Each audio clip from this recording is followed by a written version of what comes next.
Welcome to the Intercept Briefing. I'm Akela Lacy.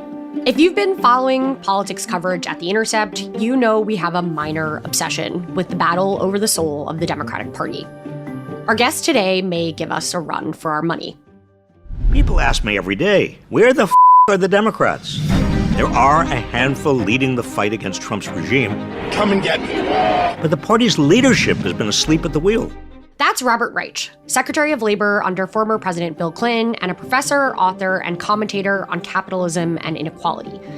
Reich has organized his life project around progressive policies, getting big money out of politics, strengthening unions, and taxing the rich. His new memoir, Coming Up Short, walks through his life's work and the various bullies and boogeymen who crossed his path. Reich also has a new documentary, The Last Class, which chronicles his final semester teaching at UC Berkeley about wealth and inequality. One of the best ways of learning is to discuss something with somebody who disagrees with you. Can I do what I love to do as well as I should be doing it? The wealth is held by the richest 400 Americans. You get the picture. We have to all engage their curiosity. Democracy is not a spectator sport. It's active. Reich hasn't been quiet about his criticisms for Democrats. He endorsed Bernie Sanders for president in 2016 and had harsh words for the new billionaire-financed Democratic think tank launched earlier this year by ex-staffers of Senator John Fetterman. But he's also been a quintessential party insider. He wholeheartedly backed both Joe Biden and Kamala Harris in 2020 and 2024, though he's been open about where Biden fell short. Reich has also been beating the drum on poverty and inequality for decades. And while that message took some time to hit the mainstream, it seems to be hitting home now more than ever. Voters are at the end of their ropes under an administration unabashed about its mission to enrich the world's elite and itself while terrorizing communities around the country. And while that frustration with Trump has been evident in Democrats' recent electoral wins, it still feels like Democratic leadership is failing in so many ways to meet the moment. So what has to happen for things to really change? What more has to break until something gives? Now we'll delve into those questions and more with Robert Reich. Mr. Reich, welcome to the show. Akela, thank you very much for having me. So, Mr. Reich, you've argued that Democrats have lost the working class because they've catered to big money and corporations, and that the way to fix American democracy is to get big money out of the picture. Why do you think that has been so hard to do? Because big money doesn't want big money to be out of the picture, Akela. I mean, it's pretty straightforward. It's a chicken and egg problem, and it's become a larger and larger problem. I saw it begin in the 1970s after the Powell memo to the Chamber of Commerce calling on big corporations to get involved in American politics in terms of putting big money into American politics. I saw it in the 80s getting much worse. When I was Secretary of Labor, it was really awful. I thought big money was taking over, but little did I know that the 21st century would be far, far worse. Well, it's worse than ever, but I think that in some ways Trump is a consequence, a culmination of 5 decades of more and more corporate and big wealthy money in American politics. You mentioned the rise of Trump. He campaigned as a populist, but his policies have obviously favored the wealthy, including massive tax cuts. Why does that political contradiction work for him?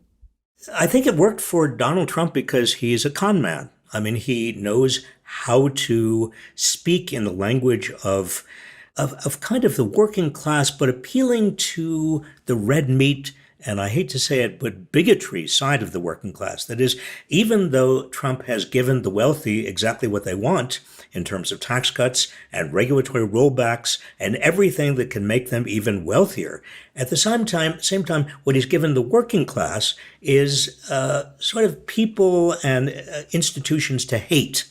I mean, he's given them everything from transgender people to immigrants. His racism is pretty evident. You know, I mean, it's a constant standard list of Trump negatives and Trump targets. I think it's important to understand both sides of this, because this is not the first time in American history, nor is it the first time in world history, that a demagogue has given the rich exactly what they want in terms of more riches, right, and also used the power of bigotry to keep the working class in line. Right. You talk about Pat Buchanan in your book, and there's plenty of other examples that we could go through. But I want to also touch on, in one of your latest Guardian columns, you argue that Trump's project will eventually collapse under the weight of its own hypocrisy. I would like to believe that. I'm not sure that's being borne out right now. Do you? Trump's project is going to collapse under the weight of its own hypocrisy. I mean, look at the polls. I mean, he's doing worse and worse, even among his core, even among his base. And we're talking about men, white men, straight white men who are non-college graduates. His ratings keep going. His favorabilities keep dropping. When all the polls are showing the same trend, you have to start believing that that's the case. Also, the Democrats, frankly, have not got their act together.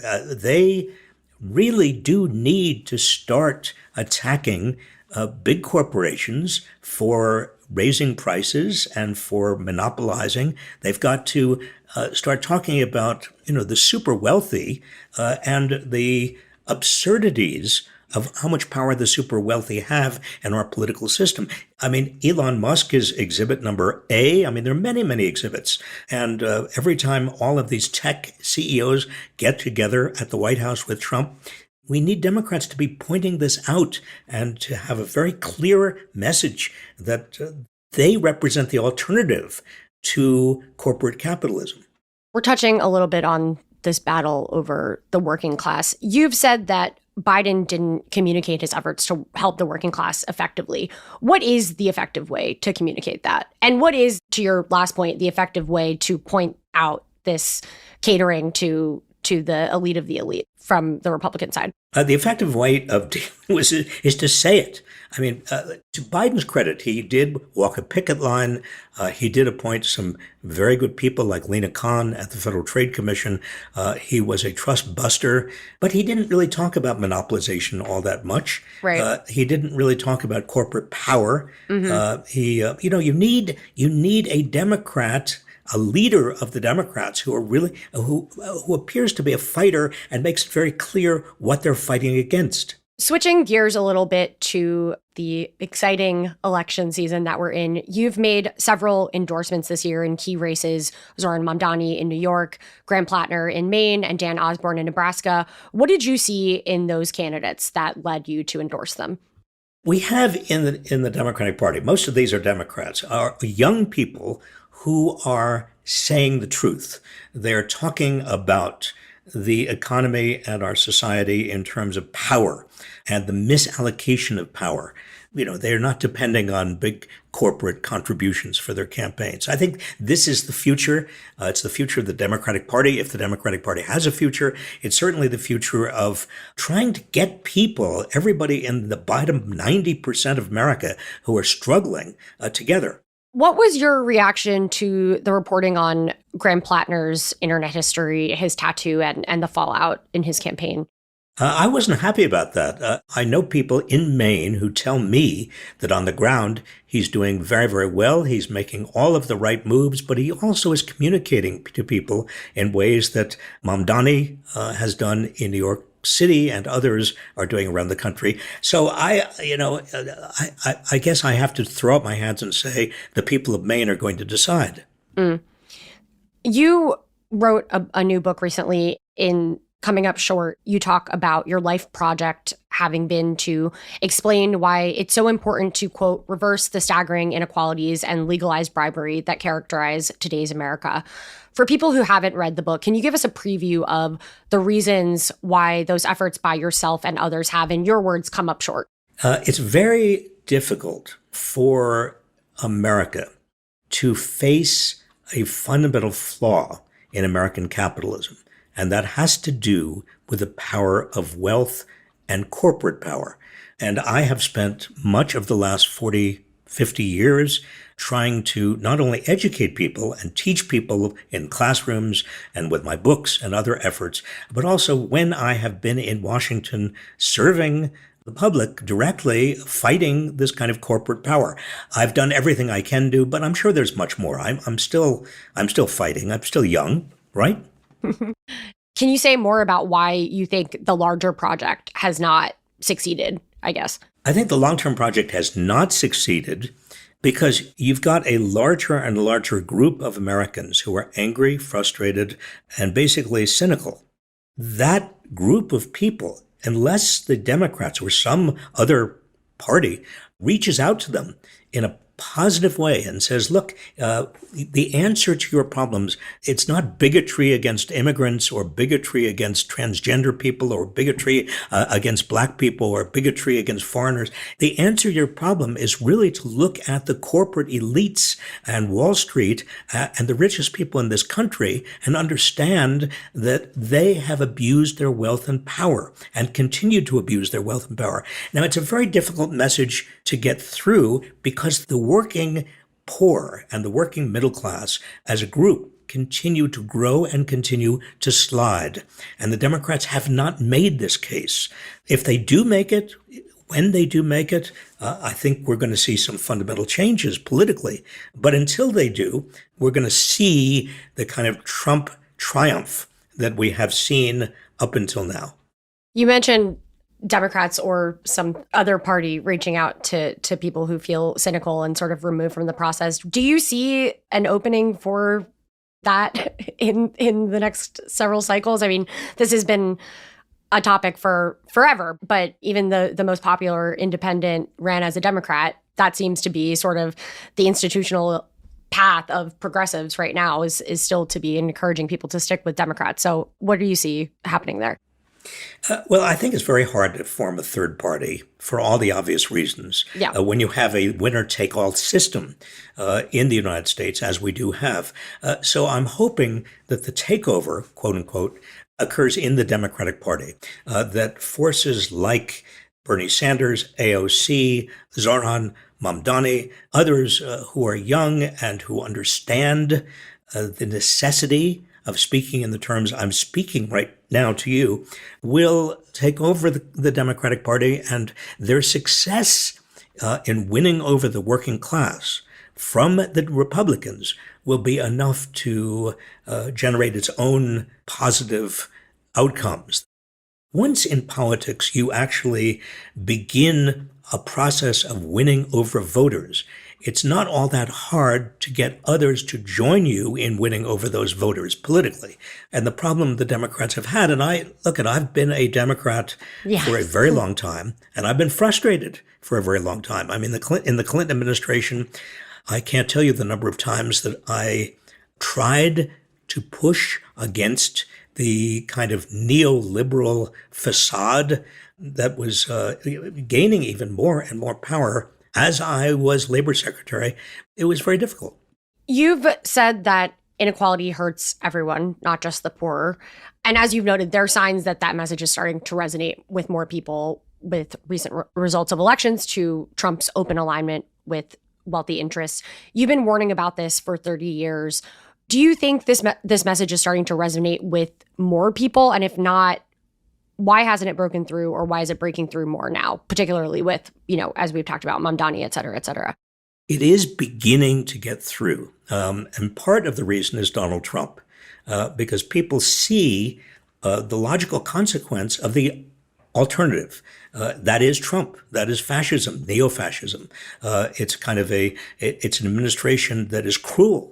That represents the opposite of what America actually has told itself we represent. And I think that there are many people who, in leadership positions, who feel trapped right now. I've talked to them.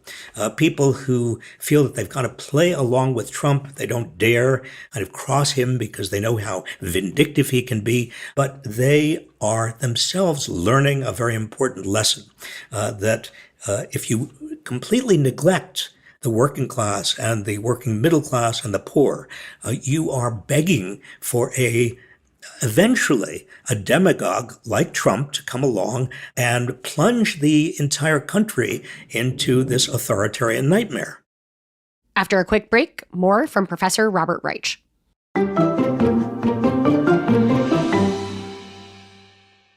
Going back to your comments on sort of pressuring Democrats on neoliberal expansion, there's an argument to be made that there is a direct through line between NAFTA, the North American Free Trade Agreement, which went into effect in 1994, eliminated most tariffs between the US, Canada, and Mexico between NAFTA and the rise of Trump. A lot of American manufacturing jobs moved to Mexico because of that agreement, and many of those people are part of the MAGA base. This happened during the Clinton administration, and you wrote in the book that you were worried that American workers would get shafted. How do you look back on that 30 years later, and do you wish you had done more to fight it? I wish I had done more to fight it, Akela, and not just NAFTA, but also Chinese accession to the World Trade Organization, also deregulation of Wall Street, which led almost directly to the 2008 Wall Street crash. And at the same time, the decision to get rid of welfare and not substitute anything that was really helpful to most Americans. I mean, I'm proud of certain things that we accomplished. I fought very hard to increase the minimum wage. We did it, even though the Republicans at that time were in control of both houses of Congress.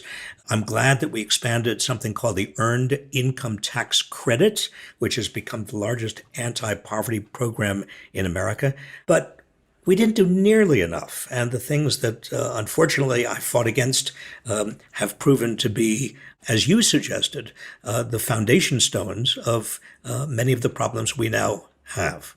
I want to ask about your new documentary. It's out now, called The Last Class. It's about teaching at UC Berkeley. I'm curious about your experience all of these years as a professor and increasing threats to academic freedom.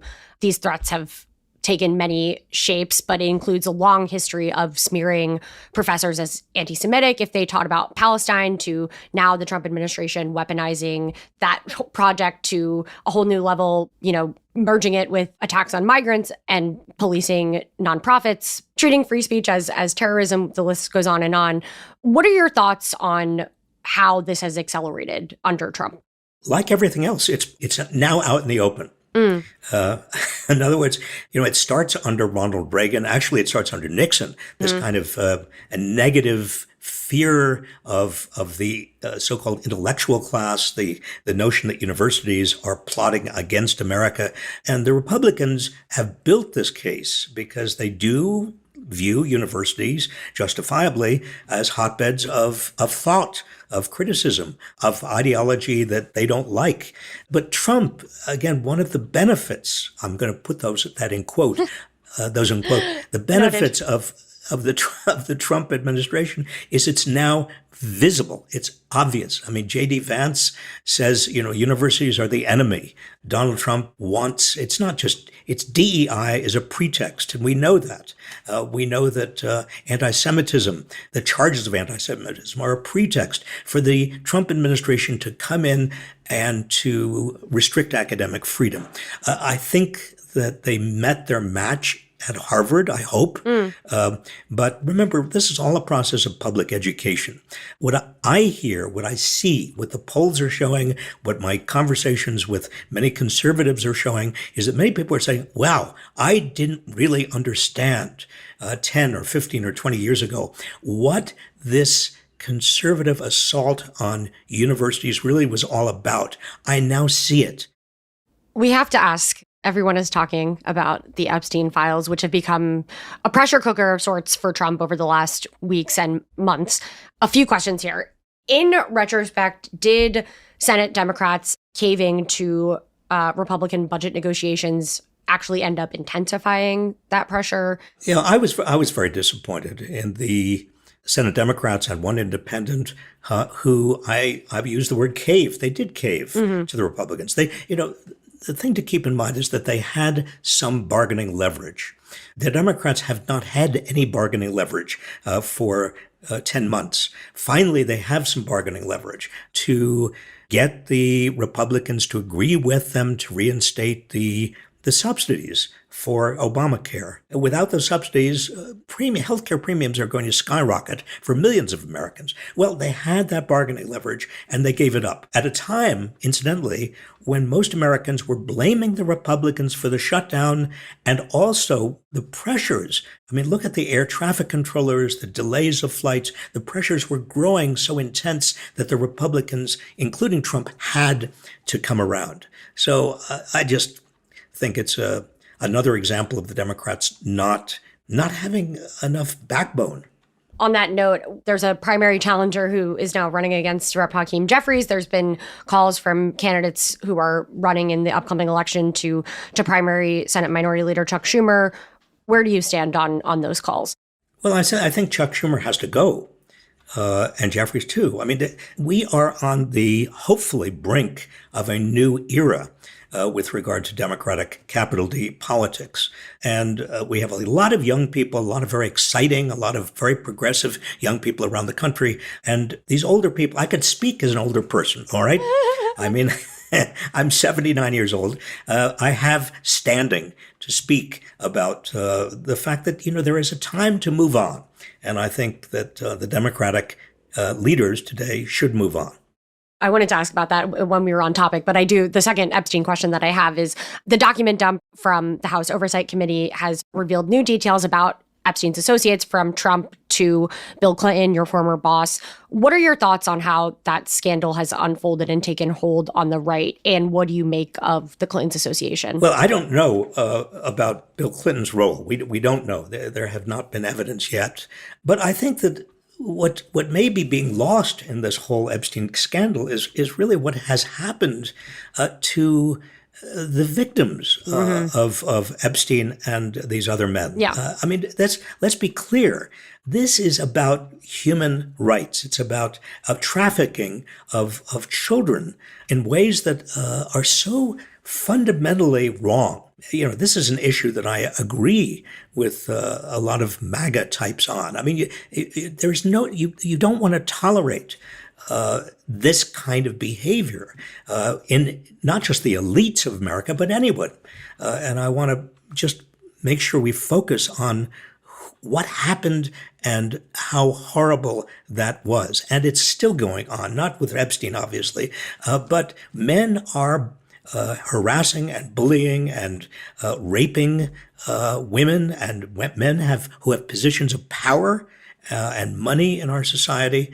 This really, again, the Trump era is revealing a lot that's very ugly about America. Hopefully we will learn our lessons. We want to get your thoughts on a few news developments briefly before we go. The delayed jobs report numbers from September came out showing a growth in hiring, but an uptick in the unemployment rate. What do those indicators say about where the labor market is right now? As far as I can tell, now we don't have a complete picture of the labor market because of the shutdown, but as far as I can tell, job growth is very, very slow. The September report shows fairly good job growth, but every other report we have for October shows a slowdown. A lot of private employers, understandably, don't know about the future. They're feeling uncertain about where the economy is going, so they're not going to hire. We also know that real wages, that is, wages adjusted for inflation, are going down for most people. The bottom 90% of Americans are in very bad shape right now. The only people who are doing well, who are keeping the economy going through their purchases, are the top 10%. And they're basically doing well because they're the ones who own most of the shares of stock, 92% of the shares of stock. And the stock market is doing well. What happens when and if the stock market implodes?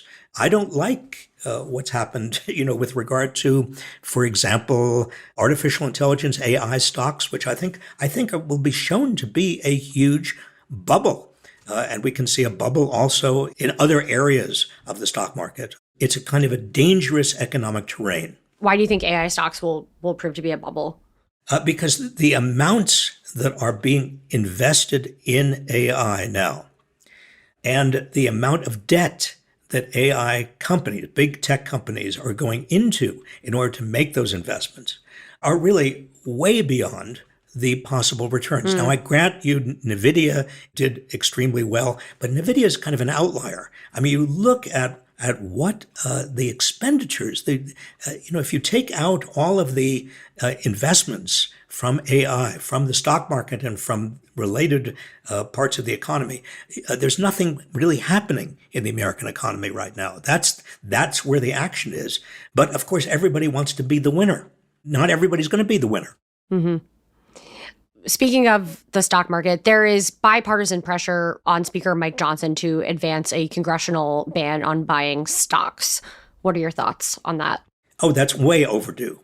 I mean, members of Congress should not be buying individual stocks. I mean, they can get an index. They should be required if they have savings, if they want to be in the stock market, get an index that is just an index of the entire stock market. It's actually inexcusable for individual members of Congress to be making stock trades because they have so much inside information. This is making me think of the fact that Nancy Pelosi, who has faced a lot of criticism over congressional stock trading, is retiring. We interviewed one of the candidates running to replace her, Shoykat Chakrabarti. I'm wondering if you're following that race, but also what other races you're following right now, and if you're looking to make endorsements in other races we should have on our radar.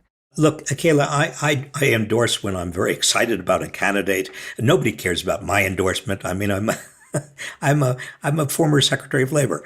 But yes, as we talked about, I do think that there's some up-and-comers, and if I can help in any way, I certainly will. I think Nancy Pelosi, I just want to say something about her because I have not always agreed with everything she did, but I think she did some very, very important and good things. She got Barack Obama to focus on the Affordable Care Act, to pass the Affordable Care Act. That was a big deal. You look at recent congressional history, and she stands out as the most important leader that we have had. We're going to leave it there. Thank you for joining me on the Intercept Briefing. Well, Akela, thank you very much for having me. That does it for this episode. In the meantime, though, what do you want to see more coverage of? Are you taking political action? Are there organizing efforts in your community you want to shout out? Shoot us an email at podcasts@theintercept.com or leave us a voicemail at 530-PODCAST. That's 530-763-2278. This episode was produced by Laura Flynn. Sumi Agarwal is our executive producer. Ben Music is our editor-in-chief. Chelsea B. Coombs is our social and video producer. Desiree Adib is our booking producer. Faye Leo is our product and design manager. Nara Shin is our copy editor. Will Stanton mixed our show. And legal review by David Braylow. Slipstream provided our theme music. If you want to support our work, you can go to theintercept.com/join. Your donation, no matter the amount, makes a real difference. And if you haven't already, please subscribe to The Intercept Briefing wherever you listen to podcasts. And leave us a rating or a review.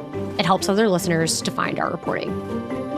Until next time, I'm Akela Lacy.